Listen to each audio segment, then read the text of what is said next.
After a few quiet moments, Dewey burst into poetic expression. Georgia is a hateful land of pine trees, cotton, and red rocky sand. Hot sun blasting bakes the dusty fields. Life's pretty hard with such poor wilted yields. But there are some nice things too, you see. Good-looking boys that give your heart glee.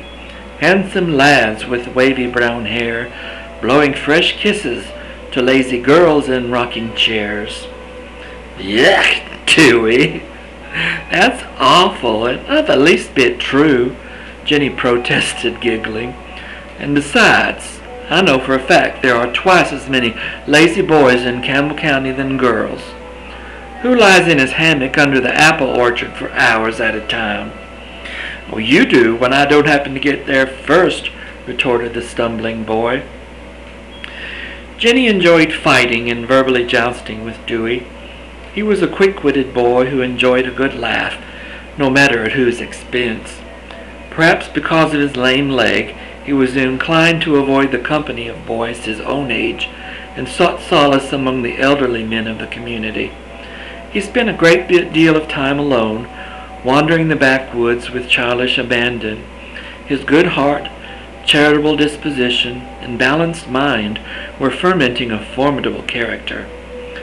Soon the children had traversed the fields and bantered with Slippery Joe Mould, who had to be convinced of the need to transport the young compatriots across the smooth river. Assured that Campbell County officials would tolerate the children's presence, he was nonetheless convinced that the school authorities would soon return to cast the ragamuffin Jennifer Stanhill back across the water to the ignorant backwoods of Douglas County. He made no bones of expressing his contentions all afternoon to every wayfaring stranger. The group agreed on the pressing need for some lunch, but decided to check on the availability of crate boxes to deliver the Favor's monthly grocery order. Main Street, Campbellton was busy. Mule wagons and teams of horses tethered about the square created quite an exciting commotion against the throngs of people milling about the scattered buildings. The decrepit red brick courthouse stood sentinel on the hillside.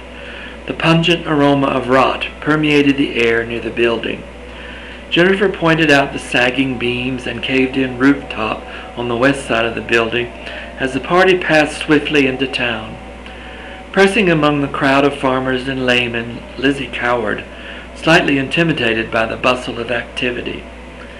Dewey and Jennifer, on first-name basis with everyone, parlayed their way into the general store.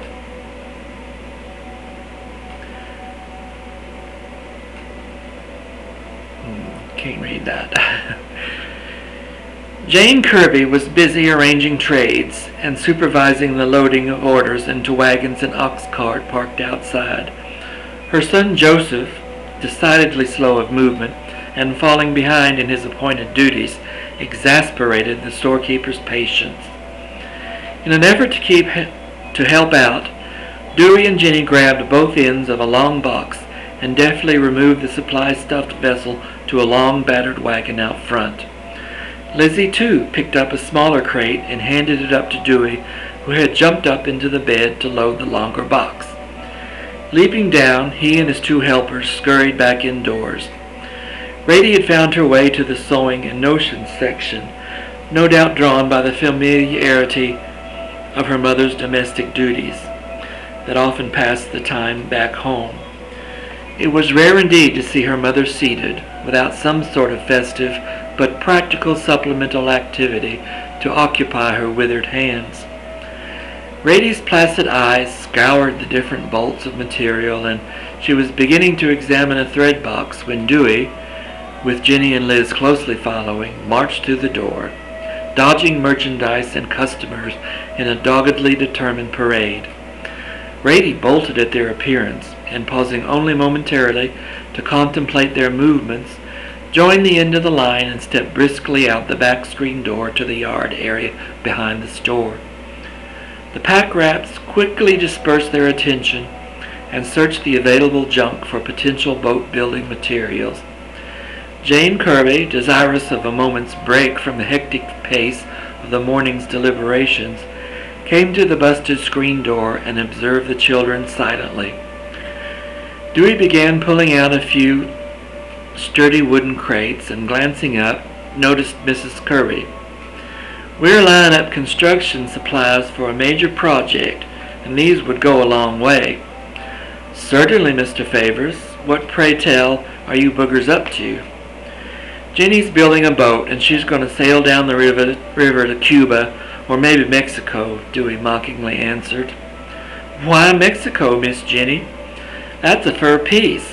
Don't suspect we'll be seeing you back in time for school next year, will we?"